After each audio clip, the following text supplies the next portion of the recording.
Disc 4. Chapter 10. Pip and Emma. Miss Blacklock listened to him this time with more attention. She was an intelligent woman, as he had known, and she grasped the implications of what he had to tell her. "Yes," she said quietly, "that does alter things. No one had any right to meddle with that door. Nobody has meddled with it, to my knowledge." "You see what it means," the inspector urged. "When the lights went out, anybody in this room the other night could have slipped out of that door, come up behind Rudy's shirts, and fired at you." "Without being seen or heard or noticed?" "Without being seen or heard or noticed. Remember, when the lights went out, people moved, exclaimed, bumped into each other. And after that, all that could be seen was the blinding light of the electric torch." Miss Blacklock said slowly, "And you believe that one of those people, one of my nice commonplace neighbours, slipped out and tried to murder me? Me? But why? For goodness sake, why?" "I've a feeling you must know the answer to that question, Miss Blacklock." "But I don't, Inspector. I can assure you I don't." "Well, let's make a start. Who gets your money if you were to die?" Miss Blacklock said rather reluctantly, "Patrick and Julia. I've left the furniture in this house and a small annuity to Bunny. Really, I've not much to leave. I had holdings in German and Italian securities which became worthless, and what with taxation and the lower percentages that are now paid on invested capital, I can assure you I am not worth murdering. I put most of my money into an annuity about a year ago." "Still, you have some income, Miss Blacklock, and your nephew and niece would come into it." "And so Patrick and Julia would plan to murder me? I simply don't believe it. They're not desperately hard up or anything like that." "Do you know that for a fact?" "Well, no. I suppose I only know it from what they've told me. But I really refuse to suspect them. Some day I might be worth murdering, but not now." "What do you mean by some day you might be worth murdering, Miss Blacklock?" Inspector Craddock pounced on the statement. "Simply that one day, possibly quite soon, I may be a very rich woman." "That sounds interesting. Will you explain?" "Certainly. You may not know it, but for more than 20 years I was secretary to and closely associated with Randall Girdler." Craddock was interested. Randall Girdler had been a big name in the world of finance. His daring speculations and the rather theatrical publicity with which he surrounded himself had made him a personality not quickly forgotten. He had died, if Craddock remembered rightly, in 1937 or 1938. "He's rather before your time, I expect," said Miss Blacklock. "But you've probably heard of him." "Oh, yes." "He was a millionaire, wasn't he?" "Oh, several times over, though his finances fluctuated. He always risked most of what he made on some new coup." She spoke with a certain animation. Her eyes brightened by memory. "Anyway, he died a very rich man. He had no children. He left his fortune in trust for his wife during her lifetime, and after her death, to me, absolutely." A vague memory stirred in the inspector's mind. "Immense fortune to come to faithful secretary, something of that kind." "For the last 12 years or so," said Miss Blacklock with a slight twinkle, "I've had an excellent motive for murdering Mrs. Girdler. But that doesn't help you, does it?" Excuse me for asking this, did Mrs. Girdler resent her husband's disposition of his fortune?" Miss Blacklock was now looking frankly amused. "You needn't be so very discreet. What you really mean is, was I Randall Girdler's mistress? No, I wasn't. I don't think Randall ever gave me a sentimental thought, and I certainly didn't give him one. He was in love with Belle, his wife, and remained in love with her until he died. I think, in all probability, it was gratitude on his part that prompted his making his will. You see, Inspector, in the very early days, when Randall was still on an insecure footing, he came very near to disaster. It was a question of just a few thousands of actual cash. It was a big coup and a very exciting one, daring, as all his schemes were, but he just hadn't got that little bit of cash to tide him over. I came to the rescue. I had a little money of my own. I believed in Randall. I sold every penny I had out and gave it to him. It did the trick. A week later, he was an immensely wealthy man. After that, he treated me more or less as a junior partner. Oh, they were exciting days. She sighed. I enjoyed it all thoroughly. Then my father died, and my only sister was left a hopeless invalid. I had to give it all up and go and look after her. Randall died a couple of years later. I had made quite a lot of money during our association, and I didn't really expect him to leave me anything, but I was very touched, yes, and very proud to find that if Belle predeceased me, and she was one of those delicate creatures whom everyone always says won't live long, I was to inherit his entire fortune. I think, really, the poor man didn't know who to leave it to. Belle's a dear, and she was very delighted about it. She's really a very sweet person. She lives up in Scotland. I haven't seen her for years. We just write at Christmas. You see, I went with my sister to a sanatorium in Switzerland just before the war. She died of consumption out there.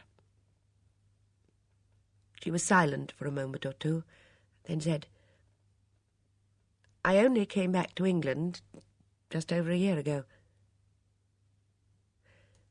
You said you might be a rich woman very soon.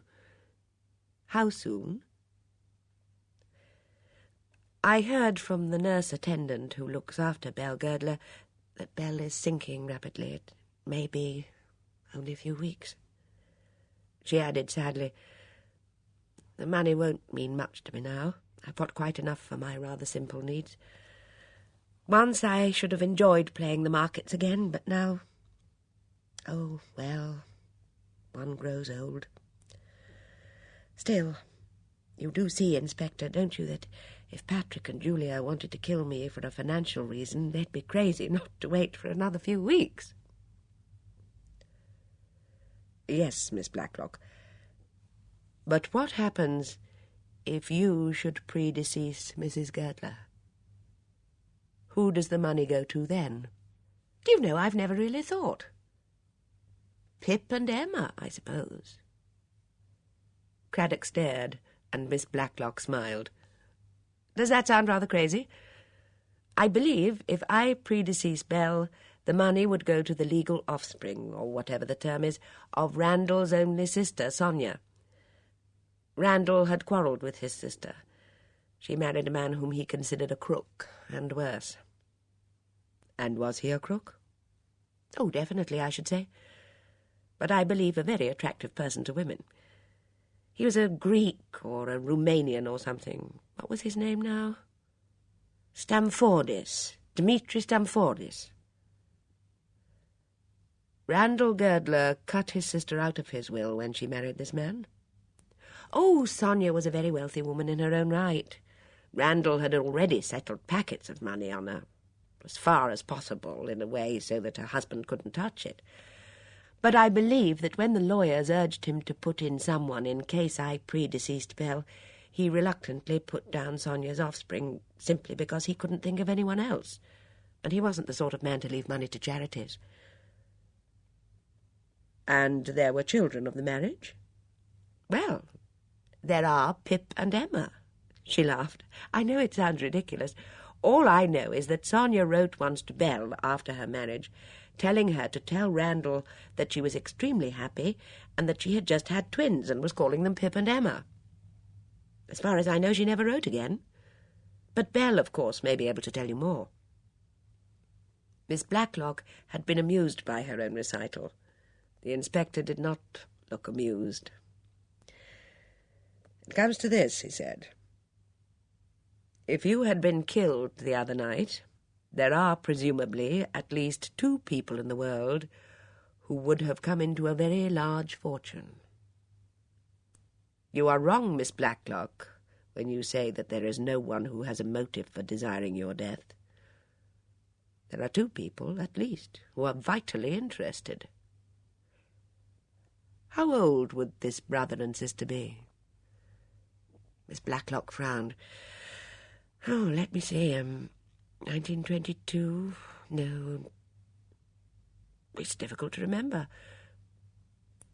I suppose about 25 or 26. Her face had sobered. "But you surely don't think—" "I think somebody shot at you with the intent to kill you.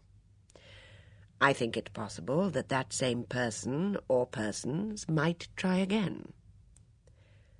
I would like you, if you will, to be very careful, Miss Blacklock. One murder has been arranged and did not come off. I think it possible that another murder may be arranged very soon." Philippa Hames straightened her back and pushed back a tendril of hair from her damp forehead. She was cleaning a flower border.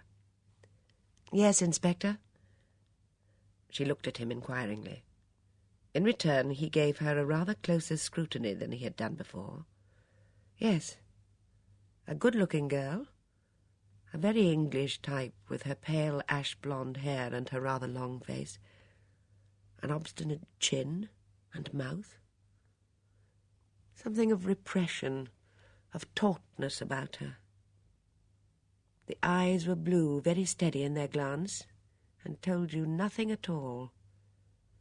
The sort of girl, he thought, who would keep a secret well." "I'm sorry always to bother you when you're at work, Mrs. Hames," he said, "but I didn't want to wait until you came back for lunch. Besides, I thought it might be easier to talk to you here, away from Little Paddocks." "Yes, Inspector?" No emotion and little interest in the voice. But was there a note of wariness, or did he imagine it? "A certain statement has been made to me this morning." "This statement concerns you?" Philippa raised her eyebrows very slightly. "You told me, Mrs. Hames, that this man, Rudy Schertz, was quite unknown to you." "Yes." "That when you saw him there, dead, it was the first time you had set eyes on him." "Is that so?" "Certainly. Had never seen him before." "You did not, for instance, have a conversation with him in the summer house of Little Paddocks?" "In the summer house?" He was almost sure he caught a note of fear in her voice. "Yes, Mrs. Hames."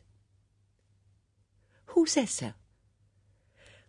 "I am told that you had a conversation with this man, Rudy Schertz, and that he asked you where he could hide, and you replied that you would show him, and that a time, 6:15, was definitely mentioned.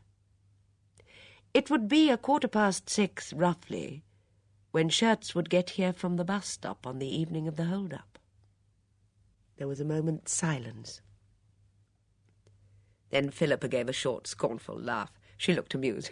"Well, I don't know who told you that," she said. "At least, I can guess. It's a very silly, clumsy story. Spiteful, of course. For some reason, Mitzi dislikes me even more than she dislikes the rest of us." "You deny it?" "Of course it's not true. I never met or saw Rudy Schertz in my life, and I was nowhere near the house that morning. I was over here, working." Inspector Craddock said very gently, "Which morning?" There was a momentary pause. Her eyelids flickered. Every morning. I'm here every morning. I don't get away until 1 o'clock. She added scornfully, "It's no good listening to what Mitzi tells you. She tells lies all the time." "And that's that," said Craddock when he was walking away with Sergeant Fletcher. "Two young women whose stories flatly contradict each other. Which one am I to believe?" "Everyone seems to agree that this foreign girl tells whoppers," said Fletcher. "It's been my experience in dealing with aliens that lying comes more easy than truth-telling. Seems to be clear she's got a spite against this Mrs. Hames." "So, if you were me, you'd believe Mrs. Hames?" "Unless you've got reason to think otherwise, sir." And Craddock hadn't, not really. Only the remembrance of a pair of over-steady blue eyes and the glib enunciation of the words "that morning." For, to the best of his recollection, he hadn't said whether the interview in the summer house had taken place in the morning or the afternoon. Still, Miss Blacklock, or if not Miss Blacklock, certainly Miss Bunner might have mentioned the visit of the young foreigner who had come to catch his fare back to Switzerland, and Philippa Hames might have, therefore, assumed that the conversation was supposed to have taken place on that particular morning. But Craddock still thought that there had been a note of fear in her voice as she asked, "In the summer house?" He decided to keep an open mind on the subject. It was very pleasant in the vicarage garden. One of those sudden spells of autumn warmth had descended upon England. Inspector Craddock could never remember if it was St. Martin's or St. Luke's summer, but he knew that it was very pleasant, and also very enervating. He sat in a deck chair provided for him by an energetic bunch, just on her way to her mother's meeting, and, well protected with shawls and a large rug round her knees, Miss Marple sat knitting beside him. The sunshine, the peace, the steady click of Miss Marple's knitting needles, all combined to produce a soporific feeling in the inspector, and yet at the same time there was a nightmarish feeling at the back of his mind. It was like a familiar dream where an undertone of menace grows and finally turns ease into terror. He said abruptly, "You oughtn't to be here." Miss Marple's needles stopped clicking for a moment. Her placid china blue eyes regarded him thoughtfully. She said, "I know what you mean. You're a very conscientious boy, but it's perfectly all right. Bunch's father, he was vicar of our parish, a very fine scholar, and her mother, who is a most remarkable woman, real spiritual power, are very old friends of mine. It's the most natural thing in the world that when I'm at Meddenham I should come on here to stay with Bunch for a little." "Oh, perhaps," said Craddock, But don't snoop around. I've a feeling, I have really, that it isn't safe." Miss Marple smiled a little. "But I'm afraid," she said, "that we old women always do snoop. It would be very odd and much more noticeable if I didn't. Questions about mutual friends in different parts of the world, and whether they remember so-and-so, and do they remember who it was that Lady Somebody's daughter married. All that helps, doesn't it?" "Helps?" said the inspector rather stupidly. "Helps to find out if people are who they say they are," said Miss Marple. She went on, "Because that's what's worrying you, isn't it? And that's really the particular way the world has changed since the war. Take this place, Chipping Cleghorn, for instance. It's very much like St. Mary Mead, where I live. 15 years ago, one knew who everybody was. The Bantrys in the big house, and the Hartnells, and the Price Ridleys, and the Weatherbys. They were people whose fathers and mothers and grandfathers and grandmothers, or whose aunts and uncles, had lived there before them. If somebody new came to live there, they brought letters of introduction, or they'd been in the same regiment or served on the same ship as someone there already. If anybody new, really a stranger came, well, they stuck out. Everybody wondered about them, and didn't rest until they found out. She nodded her head gently. But it's not like that anymore. Every village and small country place is full of people who've just come and settled there without any ties to bring them. The big houses have been sold, and the cottages have been converted and changed. And people just come, and all you know about them is what they say of themselves. They've come, you see, from all over the world. People from India and Hong Kong and China, and people who used to live in France and Italy in little cheap places and odd islands, and people who've made a little money and can afford to retire. But nobody knows anymore who anyone is. You can have Benares brassware in your house and talk about tiffin and Chota Hazri, and you can have pictures of Taormina and talk about the English church and the library, like Miss Hinchcliffe and Miss Murgatroyd. You can come from the south of France, or have spent your life in the East. People take you at your own valuation. They don't wait to call until they've had a letter from a friend saying that the so-and-sos are delightful people, and she's known them all their lives.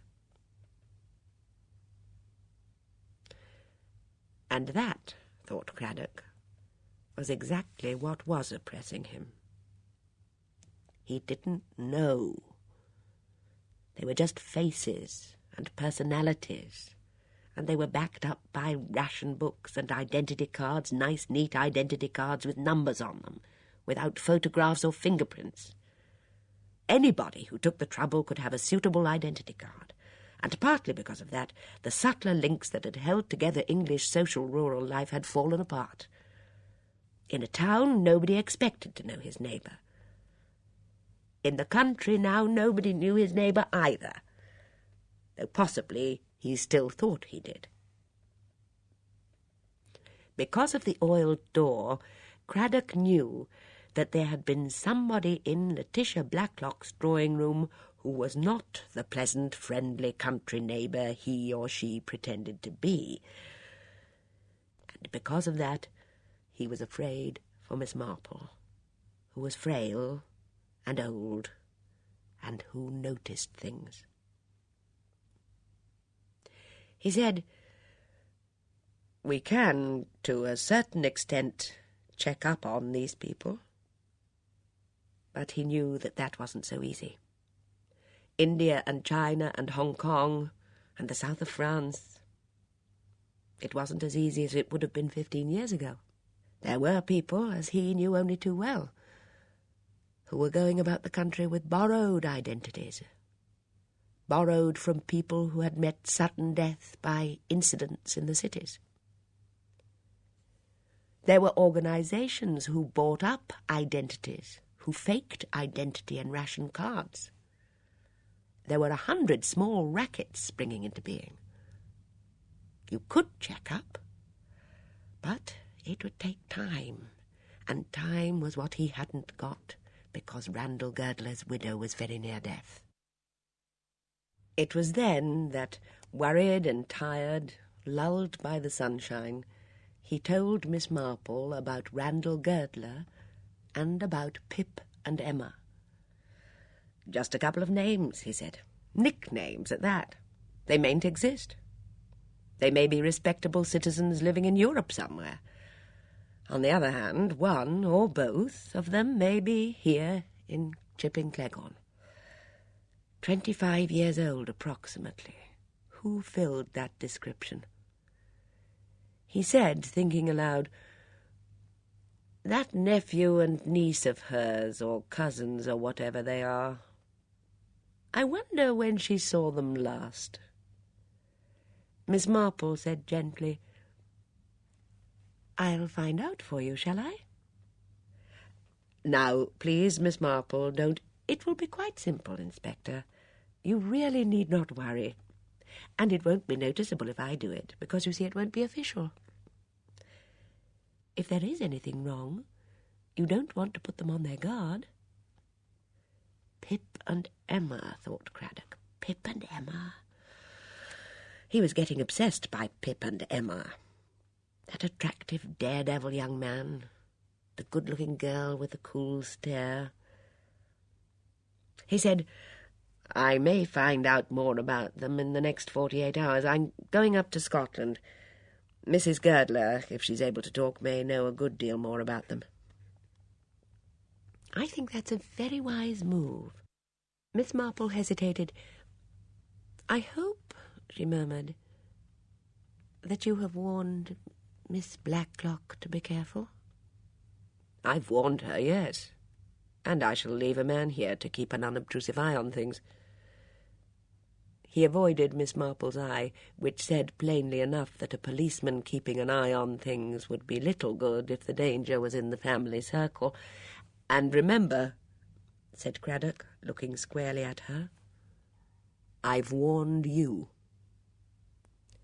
"I assure you, Inspector," said Miss Marple, "that I can take care of myself." Chapter 11. Miss Marple Comes to Tea. If Letitia Blacklock seemed slightly absent-minded when Mrs. Harmon came to tea and brought a guest who was staying with her, Miss Marple, the guest in question, was hardly likely to notice the fact, since it was the first time she had met her. The old lady was very charming in her gentle, gossipy fashion. She revealed herself almost at once to be one of those old ladies who have a constant preoccupation with burglars. "They can get in anywhere, my dear," she assured her hostess. "Absolutely anywhere nowadays. So many new American methods. I myself pin my faith to a very old-fashioned device, a cabin hook and eye. They can pick locks and draw back bolts, but a brass hook and eye defeats them. Have you ever tried that?" "I'm afraid we're not very good at bolts and bars," said Miss Blacklock cheerfully. "There's really nothing much to burgle." "A chain on the front door," Miss Marple advised. "Then the maid need only open it a crack and see who is there, and they can't force their way in." "I expect Mitzi, our Mittel European, would love that." "The hold-up you had must have been very, very frightening," said Miss Marple. "Bunch has been telling me all about it." "I was scared stiff," said Bunch. "It was an alarming experience," admitted Miss Blacklock. "It really seems like Providence that the man tripped himself up and shot himself. These burglars are so violent nowadays. How did he get in?" "Well, I'm afraid we don't lock our doors much." "Oh, Letty!" exclaimed Miss Bunner. "I forgot to tell you the inspector was most peculiar this morning. He insisted on opening the second door. You know, the one that's never been opened, the one over there. He hunted for the key and everything and said the door had been oiled. But I can't see why, because—" Too late she got Miss Blacklock's signal to be quiet, and paused open-mouthed. "Oh, Lottie, I'm so sorry. I mean, I do beg your pardon, Letty. Oh, dear. Oh, how stupid I am." "It doesn't matter," said Miss Blacklock, but she was annoyed. "Only I don't think Inspector Craddock wants that talked about. I didn't know you had been there when he was experimenting, Dora. You do understand, don't you, Mrs. Harmon?" "Oh, yes," said Bunch. "We won't breathe a word, will we, Aunt Jane? But I wonder why he—" She relapsed into thought. Miss Bunner fidgeted and looked miserable, bursting out at last. "Oh, I always say the wrong thing. Oh, dear, I'm nothing but a trial to you, Letty." Miss Blacklock said quickly, "You're my great comfort, Dora. And anyway, in a small place like Chipping Cleghorn, there aren't really any secrets." "Now that is very true," said Miss Marple. "I'm afraid, you know, that things do get round in the most extraordinary way. Servants, of course. And yet it can't only be that, because one has so few servants nowadays. Still, there are the daily women, and perhaps they are worse, because they go to everybody in turn and pass the news round." "Oh!" said Bunch Harmon suddenly. "I've got it! Of course, if that door could open too, someone might have gone out of here in the dark and done the hold-up. Only, of course, they didn't, because it was the man from the Royal Spa Hotel, or wasn't it? No, I don't see, after all." She frowned. "Did it all happen in this room, then?" asked Miss Marple, adding apologetically, "I'm afraid you must think me sadly curious, Miss Blacklock, but it really is so very exciting. It's just like something one reads about in the paper. And actually to have happened to someone one knows. I'm just longing to hear all about it and to picture it all, if you know what I mean." Immediately Miss Marple received a confused and voluble account from Bunch and Miss Bunner, with occasional emendations and corrections from Miss Blacklock. In the middle of it, Patrick came in and good-naturedly entered into the spirit of the recital, going so far as to enact himself the part of Rudy Shirts. "And Aunt Letty was there, in the corner by the archway. Go and stand there, Aunt Letty." Miss Blacklock obeyed, and then Miss Marple was shown the actual bullet holes. "What a what a providential escape," she gasped. "I was just going to offer my guests cigarettes." Miss Blacklock indicated the big silver box on the table. "People are always so careless when they smoke," said Miss Bunner disapprovingly. "Nobody really respects good furniture as they used to. Look at the horrid burn somebody made on this beautiful table by putting a cigarette down on it. It's disgraceful." Miss Blacklock sighed. "Sometimes, I'm afraid, one thinks too much of one's possessions. But it's such a lovely table, Letty." Miss Bunner loved her friend's possessions with as much fervour as though they had been her own. Bunch Harmon had always thought it was a very endearing trait in her. She showed no sign of envy. "It is a lovely table," said Miss Marple politely. "And what a very pretty china lamp on it." Again, it was Miss Bunner who accepted the compliment as though she and not Miss Blacklock was the owner of the lamp. "Isn't it delightful? Dresden. There's a pair of them. The other's in the spare room, I think." "You know where everything is in this house, Dora, or you think you do," said Miss Blacklock good-humouredly. "You care far more about my things than I do." Miss Bunner flushed. "I do like nice things," she said. Her voice was half defiant, half wistful. "I must confess," said Miss Marple, "that my own few possessions are very dear to me, too. So many memories, you know. It's the same with photographs. People nowadays have so few photographs about. Now, I like to keep all the pictures of my nephews and nieces as babies, and then as children, and so on." "You've got a horrible one of me, aged 3, said Bunch, "holding a fox terrier and squinting." "I expect your aunt has many photographs of you," said Miss Marple, turning to Patrick. "Oh, we're only distant cousins," said Patrick. "I believe Eleanor did send me one of you as a baby, Pat," said Miss Blacklock, "but I'm afraid I didn't keep it. I'd really forgotten how many children she'd had or what their names were until she wrote me about you two being over here." "Another sign of the times," said Miss Marple. "Nowadays, one so often doesn't know one's younger relations at all. In the old days, with all the big family reunions, that would have been impossible." "I last saw Pat and Julia's mother at a wedding 30 years ago, said Miss Blacklock. "She was a very pretty girl." "That's why she has such handsome children," said Patrick with a grin.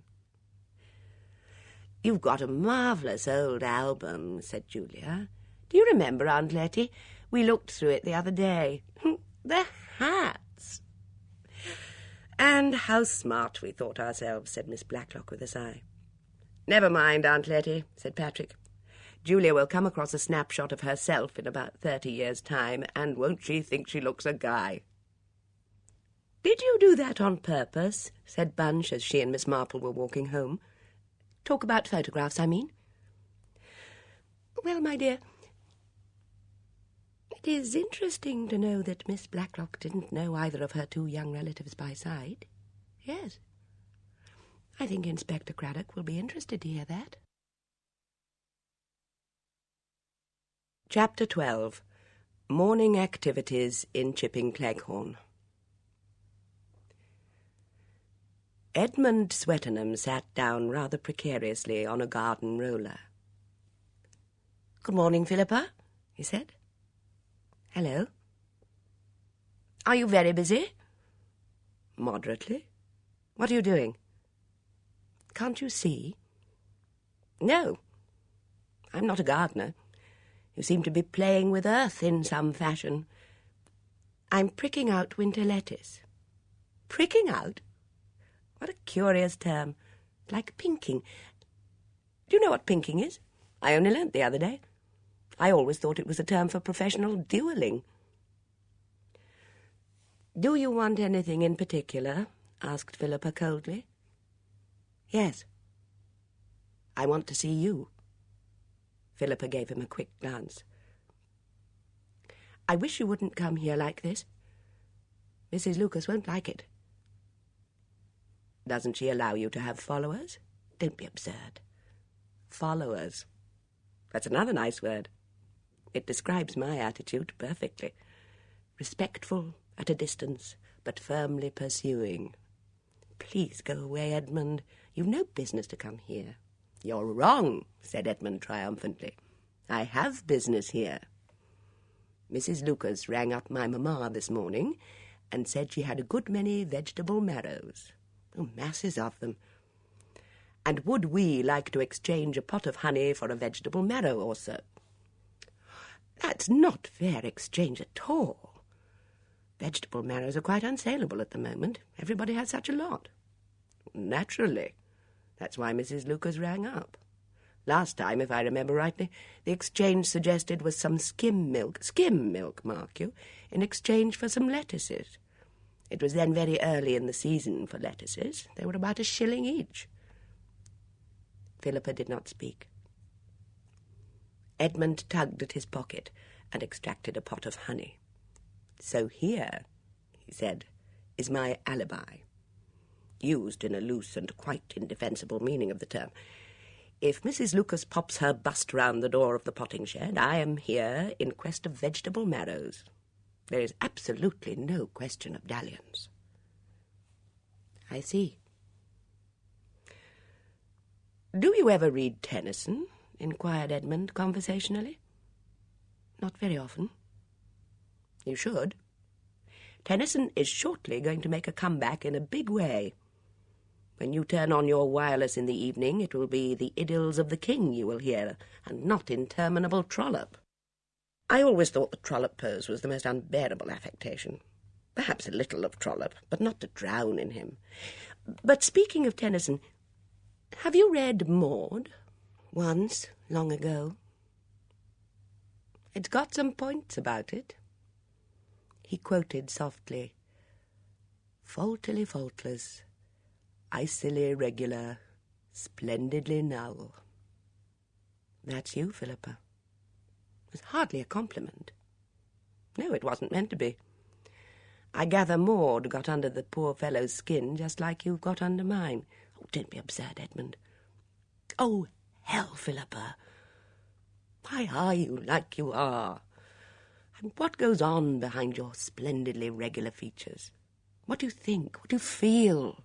Are you happy, or miserable, or frightened, or what? There must be something." Philippa said quietly, "What I feel is my own business." "It's mine, too. I want to make you talk. I want to know what goes on in that quiet head of yours. I've a right to know. I have, really. I didn't want to fall in love with you. I wanted to sit quietly and write my book. Such a nice book, all about how miserable the world is. It's frightfully easy to be clever about how miserable everybody is, and it's all habit, really. Yes, I've suddenly become convinced of that, after reading A Life of Burne-Jones. Philippa had stopped pricking out. She was staring at him with a puzzled frown. What has Burne-Jones got to do with it? Everything. When you've read all about the Pre-Raphaelites, you realise just what fashion is. They were all terrifically hearty and slangy and jolly and laughed and joked, and everything was fine and wonderful. That was fashion, too. They weren't any happier or heartier than we are. And we're not any more miserable than they were. It's all fashion, I tell you. After the last war, we went in for sex. Now it's all frustration. None of it matters. Oh, why are we talking about all this? I started out to talk about us, only I got cold feet and shied off. Because you won't help me. What do you want me to do? Talk. Tell me things. Is it your husband? Do you adore him and he's dead and you shut up like a clam? Is that it? All right, you adored him and he's dead. Well, other girls' husbands are dead, lots of them. And some of the girls loved their husbands. They tell you so in bars and cry a bit when they're drunk enough and then want to go to bed with you so that they'll feel better. It's one way of getting over it, I suppose. You've got to get over it, Philippa. You're young and you're extremely lovely, and I love you like hell. Talk about your damned husband. Tell me about him. There's nothing to tell. We met and got married. You must have been very young. Too young. Then you weren't happy with him? Go on, Philippa. There's nothing to go on about. We were married. We were as happy as most people are, I suppose. Harry was born. Ronald went overseas. He was killed in Italy. And now there's Harry. And now there's Harry. I like Harry. He's a really nice kid. He likes me. We get on. What about it, Philippa? Shall we get married? You can go on gardening, and I can go on writing my book, and in the holidays we'll leave off working and enjoy ourselves. We can manage with tact, not to have to live with Mother. She can fork out a bit to support her adored son. I sponge, I write tripy books, I have defective eyesight, and I talk too much. But that's the worst. Will you try it? Philippa looked at him. She saw a tall, rather solemn young man with an anxious face and large spectacles. His sandy head was rumpled, and he was regarding her with a reassuring friendliness. No, said Philippa. Definitely no? Definitely no. Why? You don't know anything about me. Is that all? No. You don't know anything about anything. Edmund considered. Perhaps not, he admitted. But who does? Philippa, my adored one, he broke off. A shrill and prolonged yapping was rapidly approaching. Peeks in the high hall garden, said Edmund, when twilight was falling, only it's 11 a.m., Phil, Phil, Phil, Phil, they were crying and calling. Your name doesn't lend itself to the rhythm, does it? Sounds like an ode to a fountain pen. Have you got another name? Joan. Please, go away. That's Mrs. Lucas. Joan, Joan, Joan, Joan. Better, but still not good. When greasy Joan the pot doth keel. Well, that's not a nice picture of married life either. Mrs. Lucas. Oh, hell, said Edmund. Get me a blasted vegetable marrow. Sergeant Fletcher had the house at Little Paddox to himself. It was Mitzi's day off. She always went by the 11 o'clock bus into Meddenham Wells. By arrangement with Miss Blacklock, Sergeant Fletcher had the run of the house. She and Dora Bunner had gone down to the village. Fletcher worked fast.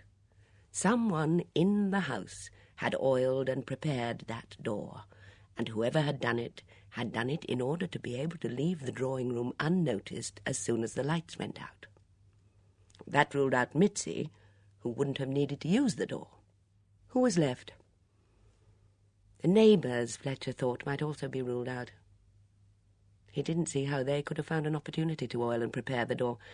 That left Patrick and Julia Simmons, Philippa Hames, and possibly Dora Bunner.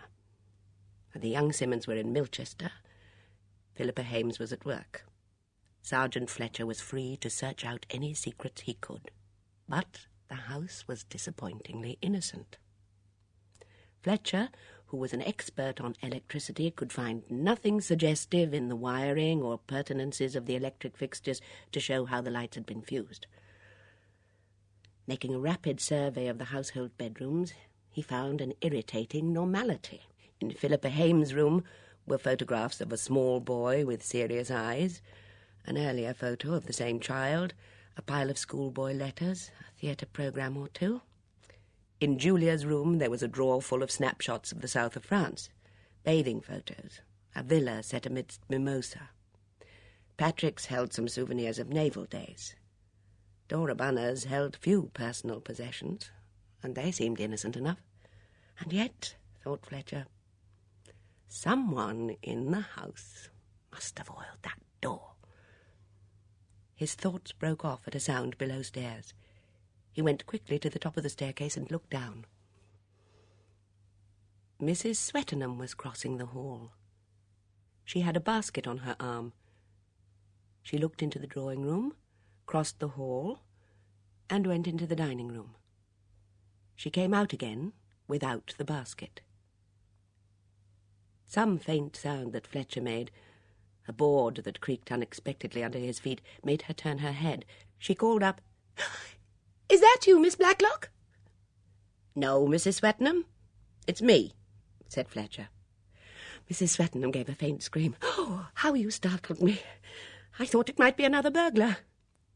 Fletcher came down the stairs. "This house doesn't seem to be very well protected against burglars," he said.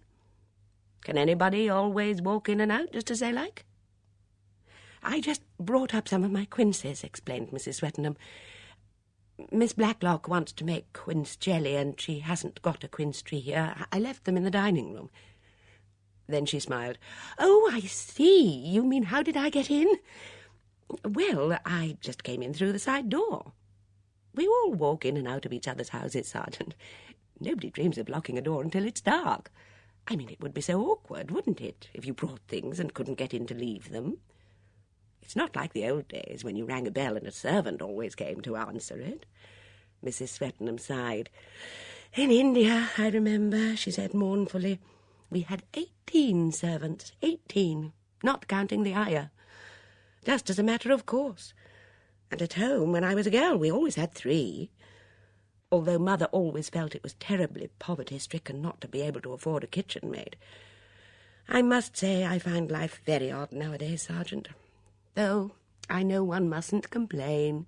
So much worse for the miners, always getting psittacosis or is that parrot disease, and having to come out of the mines and try to be gardeners, though they don't know weeds from spinach." She added as she tripped towards the door, "I mustn't keep you. I expect you're very busy. Nothing else is going to happen, is it?" "Why should it, Mrs. Swettenham?" "I just wondered, seeing you here, I thought it might be a gang. You'll tell Miss Blacklock about the quinces, won't you?" Mrs. Swettenham departed. Fletcher felt like a man who has received an unexpected jolt. He had been assuming, erroneously he now perceived, that it must have been someone in the house who had done the oiling of the door. He saw now that he was wrong. An outsider had only to wait until Mitzi had departed by bus and Letitia Blacklock and Dora Bunner were both out of the house. Such an opportunity must have been simplicity itself. That meant that he couldn't rule out anybody who had been in the drawing-room that night. "Murgatroyd?" "Yes, Hinge?" "I've been doing a bit of thinking. Have you, Hinge?" Yes, the great brain has been working. You know, Murgatroyd, the whole set-up the other evening was decidedly fishy. Fishy? Yes. Tuck your hair up, Murgatroyd, and take this trowel. Pretend it's a revolver. Oh, said Miss Murgatroyd nervously. All right, it won't bite you. Now come along to the kitchen door. You're going to be the burglar. You stand here. Now, you're going into the kitchen to hold up a lot of nitwits. Take the torch. Switch it on. But it's broad daylight. Use your imagination, Murgatroyd. Switch it on. Miss Murgatroyd did so, rather clumsily, shifting the trowel under one arm while she did so. Now then, said Miss Hinchcliffe, off you go. Remember the time you played Hermia in Midsummer Night's Dream at the Women's Institute? Act. Give it all you've got. Stick 'em up. Those are your lines. And don't ruin them by saying please. Obediently, Miss Murgatroyd raised her torch, flourished the trowel, and advanced on the kitchen door. Transferring the torch to her right hand, she swiftly turned the handle and stepped forward, resuming the torch in her left hand. Stick 'em up, she fluted, adding vexedly, Dear me, this is very difficult, Hinge. Why? The door. It's a swing door. It keeps coming back, and I've got both hands full. Exactly, boomed Miss Hinchcliffe. And the drawing-room door at Little Paddox always swings too. It isn't a swing door like this, but it won't stay open. That's why Letty Blacklock bought that absolutely delectable heavy glass doorstop from Elliott's in the High Street. I don't mind saying I've never forgiven her for getting in ahead of me there. I was beating the old brute down from 8 guineas to £6.10. Then Blacklock comes along and buys the damn thing. I'd never seen as attractive a doorstop. You don't often get those glass bubbles in that big size. Well, perhaps the burglar put the doorstop against the door to keep it open, suggested Miss Murgatroyd. Oh, use your common sense, Murgatroyd. What does he do? Throw open the door, say, "Excuse me a moment," stoop and put the stop into position, and then resume business by saying, "Hands up"? Try holding the door with your shoulder. It's still very awkward, complained Miss Murgatroyd. Exactly, said Miss Hinchcliffe. A revolver, a torch, and a door to hold open. A bit too much, isn't it? So, what's the answer? Miss Murgatroyd did not attempt to supply an answer. She looked inquiringly and admiringly at her masterful friend and waited to be enlightened. We know he'd got a revolver because he fired it, said Miss Hinchcliffe. And we know he had a torch because we all saw it. That is, unless we're all victims of mass hypnotism, like explanations of the Indian rope trick. What a bore that old Easterbrook is with his Indian stories. So the question is, did someone hold that door open for him? But who could have done that? Well, you could have, for one, Murgatroyd. As far as I remember, you were standing directly behind it when the lights went out. Miss Hinchcliffe laughed heartily. Highly suspicious character, aren't you, Murgatroyd? But who'd think it, to look at you? Here, give me that trowel. Thank heavens it isn't really a revolver. You'd have shot yourself by now. It's a most extraordinary thing, muttered Colonel Easterbrook. Most extraordinary. Laura? Yes, darling?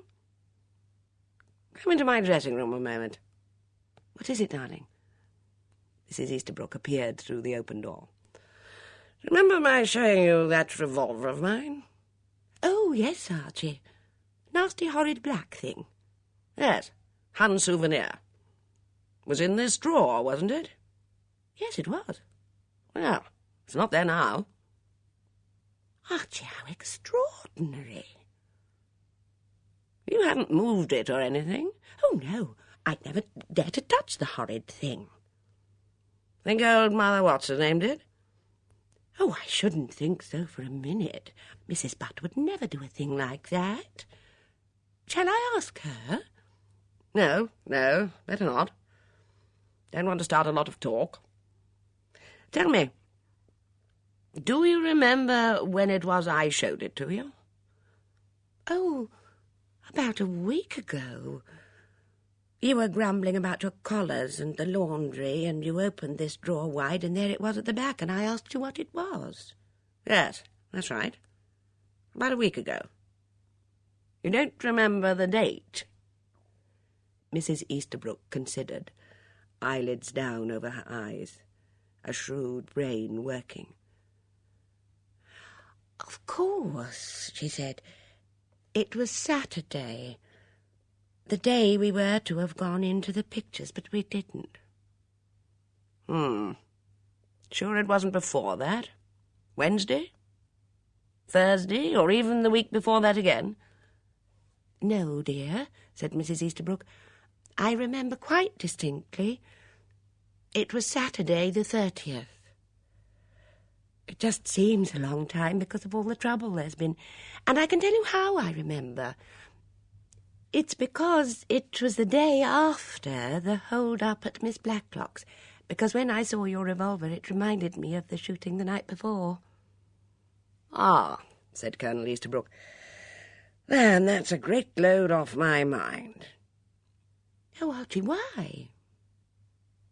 "Just because, if that revolver had disappeared before the shooting, well, it might possibly have been my revolver that was pinched by that Swiss fellow." "But how would he have known you had one?" "These gangs have a most extraordinary communication service. They get to know everything about a place and who lives there." "What a lot you know, Archie." "Ah, yes. I've seen a thing or two in my time.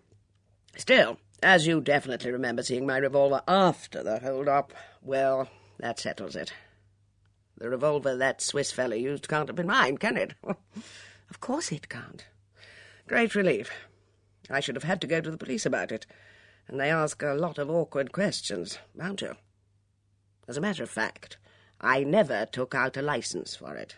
Somehow, after a war, one forgets these peacetime regulations. I looked on it as a war souvenir, not as a firearm."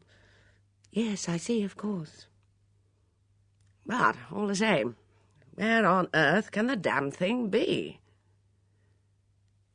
"Perhaps Mrs. Butt took it. She always seemed quite honest. But perhaps she felt nervous after the hold-up and thought she'd like to have a revolver in the house. Of course, she'll never admit doing that. I shan't even ask her. She might get offended. And what should we do then? This is such a big house, I simply couldn't." "Quite so," said Colonel Easterbrook. "Better not say anything."